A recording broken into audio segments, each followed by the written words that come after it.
Hi friends, welcome to திருமதி kitchen.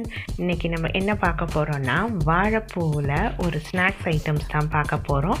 அது வந்து வாழைப்பூ பக்கோடா. வாழைப்பூவில் நிறைய டிஷ் பண்ணுவாங்க, இது ஒன் ஆஃப் த டிஷ். ஓகேவா? எங்கள் வீடியோ பார்க்குறதுக்கு முன்னாடி மறக்காமல் சப்ஸ்கிரைப் பண்ணிக்கோங்க, பக்கத்தில் இருக்க பெல் பட்டனை ப்ரெஸ் பண்ணிக்கோங்க. ஃபஸ்ட்டு வந்து வாழைப்பூவில் இருக்கிற இந்த பூவெல்லாம் தனியாக எடுத்துக்கோங்க. அதில் எது நல்லதாக இருக்குது கெட்டதாக இருக்குதுன்னு பார்த்து பிரித்து வச்சுக்கோங்க. இதில் வந்து இந்த தோல் மாதிரி இருக்கிற பகுதியும் அதில் வந்து நரம்பு மாதிரி ஒன்று இருக்கும், அதையும் எடுத்துடணும், ரிமூவ் பண்ணிடணும். அதை தண்ணியில் போட்டுருங்க, ஏன்னா இல்லைன்னா வந்து கருப்பாகிடும். அது ஸோ தண்ணியில் போட்டுட்டிங்கன்னா உங்களுக்கு கருப்பாகாது. வந்து இந்த அந்த நரம்பு பகுதியும் அந்த தோலையும் எடுத்தாச்சு. இதே மாதிரி எல்லா பூவையும் எடுத்துக்கோங்க. இதில் வந்து இந்த தோலையும் கூட, இந்த தோல்னால் நான் அந்த பிங்க் கலரில் அந்த தோல் இருக்குது தெரியுமா வாழைப்பூவில், அதை சொல்கிறேன். அதை கூட நம்ம பக்கோடாவில் யூஸ் பண்ணிக்கலாம். இப்போ நான் வந்து இந்த பூவில் இருக்கிறது எல்லாத்தையும் எடுத்துட்டேன். இப்போ வந்து நான் கட் பண்ணிக்க போகிறேன். இதெல்லாம் வந்து நல்லா சாஃப்டாக இருக்கிற இடம் தான். ஸோ இதெல்லாம் நம்ம கட் பண்ணிக்க எடுத்துக்கலாம். இதையும் நம்ம பக்கோடாவில் சேர்த்தோன்னா நல்ல ஒரு ரிங்காக நம்மளுக்கு கிடைக்கும், சூப்பராக இருக்கும். கட் பண்ணிவிட்டேன். இதையும் எடுத்து தண்ணியிலையே போட்டுக்கோங்க. அந்த பூ இருக்கிற இடம் வரைக்கும் நம்ம கட் பண்ணிக்கலாம், அதுக்கப்புறம் கட் பண்ணக்கூடாது, ஏன்னா பூவெல்லாம் கட் ஆகிடும். இப்போ பூவெல்லாம் ரிமூவ் பண்ணி எடுத்து அதில் இருக்கிற அந்த தோலையும் நரம்பையும் ரிமூவ் பண்ணி நான் எல்லாத்தையும் எடுத்து தண்ணியில் போட்டு வச்சுட்டேன். பாருங்கள், எல்லாம் ரெடி ஆகிடுச்சு. இப்போ இது தண்ணியில் கொஞ்சம் நேரம் இருக்கட்டும். இது ரொம்ப ஹெல்த்தியான டிஷ். இது குழந்தைங்க ரொம்ப விரும்பி சாப்பிடுவாங்க. அதை பாருங்கள், தண்ணியில் போட்டதுமே அது எவ்வளோ அழகாக பிரிஞ்சு அது வந்துருச்சு பாருங்களேன். ரிங்காக இருக்கும், ஒரு மாதிரி ஹாஃப் ரிங்காக இருக்கும். அது ரொம்ப நல்லாயிருக்கும், பார்க்குறதுக்கு கூட ரொம்ப நல்லா இருந்தது. இது நான் இதான் ஃபஸ்ட் டைம் அது நான் செஞ்சு பார்க்குறது. இப்போ வந்து ஒரு பவுலில் வந்து பக்கோடாக்கு தேவையான கடலை மாவு எடுத்துக்கலாம். நான் வந்து கடலை மாவு 1.5 கப் இதால் போட்டிருக்கேன். இப்போ அரிசி மாவு நான் ஏற்கனவே 1 டேபிள் ஸ்பூன் போட்டுட்டேன், இப்போ இன்னொரு டேபிள் ஸ்பூன் போட்டிருக்கேன். ஸோ 2.5 டேபிள் ஸ்பூன் போட்டுக்கோங்க. இப்போ ஒரு 1/2 டேபிள் ஸ்பூன் போட்டாச்சு. அப்புறம் தனி மிளகாய் தூள், உங்களுக்கு எவ்வளோ நீங்கள் காரம் சாப்பிடுவீங்களோ அதுக்கு ஏற்ற மாதிரி போட்டுக்கோங்க. நான் ஒரு டேபிள் ஸ்பூன் அளவுக்கு நான் போட்டிருக்கேன். இது குட்டி டீஸ்பூன்றதுனால உங்களுக்கு அளவு நான் சொல்லிடுறேன். அப்புறம் உப்பு தேவையான அளவு போட்டுக்கோங்க.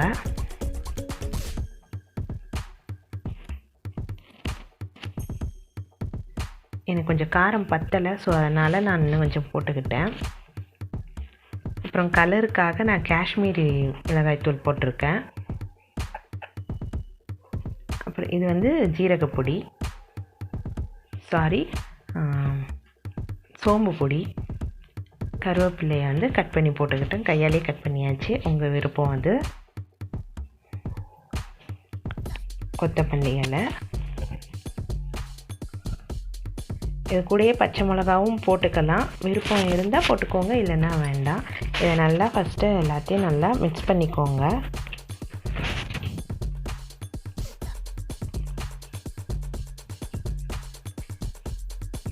நல்லா உதிரியாக இருக்கிற மாதிரி நல்லா மிக்ஸ் பண்ணிக்கோங்க. இப்போ இது கூட அந்த வாழைப்பூவையும் எடுத்து போட்டுருங்க. ஏன்னா அதில் தண்ணி ஊற்ற வேண்டாம் ஃபஸ்ட்டு, ஏன்னா அதிலையே கொஞ்சம் தண்ணி இருக்கும். ஏன்னா தண்ணியில் தானே நம்ம வச்சுருக்கோம். அதோடையே சேர்த்து எடுத்து போட்டு நீங்கள் அதை மிக்ஸ் பண்ணணும். எல்லாத்தையும் அப்படியே எல்லாமே நல்லா போய் அந்த மாவெல்லாம் நல்லா சேர்கிற மாதிரி பண்ணிக்கோங்க. தண்ணி வந்து அப்பப்போ கொஞ்சம் தெளிச்சிக்கோங்க, ரொம்ப ஊற்றாதீங்க. நான் இப்போ ஒரு 2 டேபிள் ஸ்பூன் ஆயில் ஊற்றிருக்கேன். இது எந்த ஆயில் வேணாலும் ஊற்றிக்கலாம், ரிஃபைண்ட் ஆயில் எந்த ஆயில் வேணாலும் ஊற்றிக்கலாம். திருப்பியும் நல்லா மிக்ஸ் பண்ணிக்கோங்க. இப்போ நான் இதில் வந்து ஒரு டீஸ்பூன் அளவு ஓமம் போட்டுக்கிறேன். போட்டு அதையும் நல்லா மிக்ஸ் பண்ணிட்டேன். நம்மளுக்கு வந்து இந்த மாதிரி இருக்கணும். பொல பொலன்னு கொட்டக்கூடாது. கொஞ்சம் நம்மளுக்கு அந்த மாவெல்லாம் நல்லா அதில் ஒட்டி இருக்கணும். அந்த மாதிரி பார்த்துக்கோங்க. இப்போ ஒரு பேனில் ஆயில் விட்டுட்டு நான் வந்து ஃபஸ்ட்டு கொஞ்சமாக தான் விட்டுருக்கேன். கொஞ்சம் கொஞ்சமாக போட்டு எடுப்போன்றதுனால தான். ஃபஸ்ட்டு ஒன்றே ஒன்று போட்டு பார்த்துக்கோங்க. நல்லா அது இதுவும் ஆனதுக்கப்புறம் எல்லாத்தையும் போட்டுட்டு நல்லா ஃப்ரை ஆனதும் நல்லா பொன் வறுவலாக வரணும். ரொம்ப டீப் ஃப்ரை பண்ணிடாதீங்க.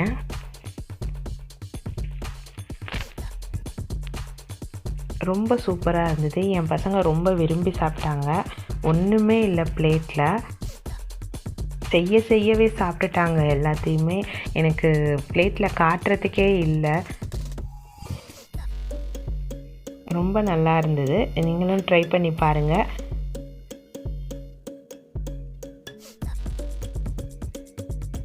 இது நெக்ஸ்ட்டு ரவுண்ட் போட்டிருக்கேன்.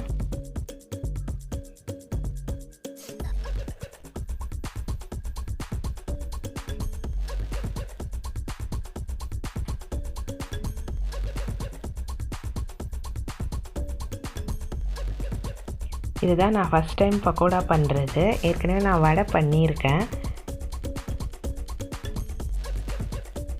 நல்லா இருந்தது. இதுவும் ஒரு டிஃப்ரெண்ட்டாக தான் இருந்தது.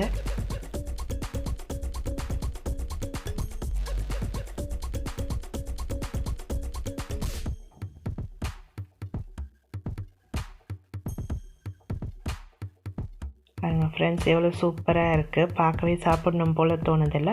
நீங்களும் உங்கள் வீட்டில் செஞ்சு பாருங்கள். மறக்காமல் எங்கள் சேனல் இது வரைக்கும் சப்ஸ்கிரைப் பண்ணாமல் இருந்தீங்கன்னா மறக்காமல் சப்ஸ்கிரைப் பண்ணிக்கோங்க. பக்கத்தில் இருக்க பெல் பட்டனையும் ப்ரெஸ் பண்ணுங்கள். உங்களுக்கு பிடிச்சிருந்தால் லைக் பண்ணுங்கள், பிடிக்கலைன்னா அன்லைக் பண்ணிக்கோங்க. ஓகே ஃப்ரெண்ட்ஸ், பாய்.